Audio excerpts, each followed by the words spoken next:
This is VOA News. Reporting by remote, I'm David Byrd. Britain on Saturday removed Spain from its list of safe countries to travel to after the country measured a spike in new coronavirus cases.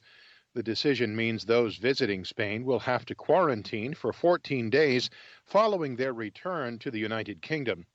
Deputy Chief Medical Officer for Britain Jonathan Van-Tam said the decision came after a tipping point with new data about the level of disease in Spain. The tipping point is new data received about the level of disease in Spain, particularly on the mainland.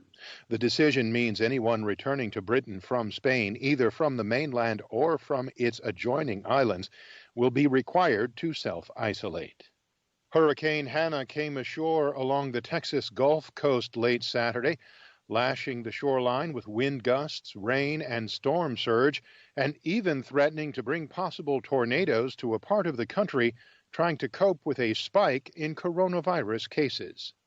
In an AP interview, the National Hurricane Center's Stacey Stewart says that residents can expect high winds, heavy rains, and a storm surge. It will produce strong gusty winds, storm surge up to 5 feet in some areas, and especially lots of heavy rainfall across the central and southern Texas coast and even well inland. Many parts of Texas, including the area where Hanna is expected to come ashore, have been dealing with a surge in coronavirus cases in recent weeks, but local officials said they were prepared for whatever the storm might bring. Brazilian President Jair Bolsonaro tweeted on Saturday that he has tested negative for the coronavirus. Saturday's negative diagnosis follows 4 tests taken by the Brazilian leader. Previous results had been positive. This is VOA News. Broadcaster Regis Philbin, the genial host who shared his life with television viewers over morning coffee for decades, has died at 88. AP's Ben Thomas reports. I feel pretty good. You do? Well, I feel, a little the weight of the whole thing, the somberness of it all. And where's Regis going? Regis, don't know! Regis Philbin was the most genial of TV hosts, sharing his life with viewers and bantering about the events of the day over morning coffee. First with host Kathy Lee Gifford starting in 1985, and from 2001 until his retirement in 2011 with Kelly Ripa on Live with Regis and Kelly. They watch it, they say, because it makes them feel better. And it can't get better than that. It makes them happy, and I'll never be able to top that. His family says he died Friday night from natural causes. Regis Philbin was 88. Thanks, everybody. I'm Ben Thomas. The life of the late John Lewis, the Georgia congressman and civil rights icon, was celebrated Saturday in Alabama. AP correspondent Julie Walker has more.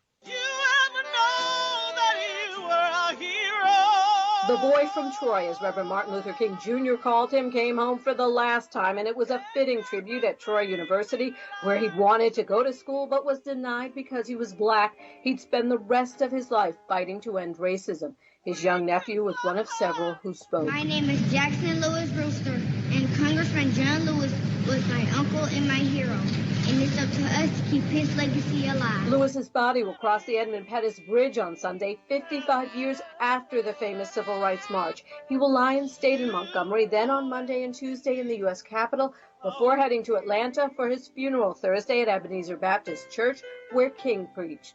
Lewis died last week at the age of 80. I'm Julie Walker. Tens of thousands took to the streets of the Russian Far East city of Khabarovsk for the third straight week on Saturday, protesting against the arrest of the region's governor, Sergei Virgal, on charges of involvement in multiple murders. A member of the nationalist Liberal Democratic Party, Virgal was elected governor in 2018 and is widely popular in the region. British guitarist Peter Green, who led the first incarnation of Fleetwood Mac in a career shortened by psychedelic drugs and mental illness, has died at age 73. He made his mark as a composer with Albatross and as a songwriter with Oh Well and Black Magic Woman. Green left Fleetwood Mac for good in 1971. The band's new lineup, including Christine McVie, Stevie Nicks, and Lindsey Buckingham, gained enormous success with a more pop-oriented sound. For more, visit our website voanews.com. Reporting by remote, I'm David Byrd.